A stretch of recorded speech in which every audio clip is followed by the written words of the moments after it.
Allahu na ka mësue, po jo veç Allahu, por ata kanë thonë me gojën e vet adhurojnë Zotin. Pra Isa i ka thonë adhurojnë Zotin. Bënu ndihmtar të Allahut. Ja ajeti kuranor që thotë shumë bukur. Ja ju alladhina amanu kunu ansar Allah, kama qala Isa lil havariyun. Nahnu ansar Allah. Ju tha nxënësve vet. Tha bënu ndihmtar të Allahut, Zotit. Tha na jemi ndihmtar të Zotit. Na adhurojmë Zotin. Pra nxënësit e tij, por ju binden mësimeve të kujt, të mësuesit, sepse Isa ishte në këtë rast mësuesi i tyre, i nxënësve të tij.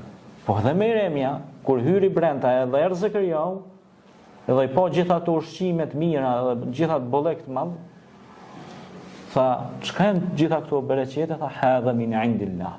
Tha, këto janë prej Zotit. Pra janë furnizim nga Allahu. Pra edhe falenderoj kanë Zotin. Prandaj, kjo është shumë e rëndësishme që ne të kemi kujdes mos t'i ngatërojmë gjërat, po t'i lexojmë me vëmendje dhe t'i studiojmë dhe t'i shikojmë me syrin e analizës dhe studimit. Por edhe me dritën e besimit, absolutisht. Kjo është.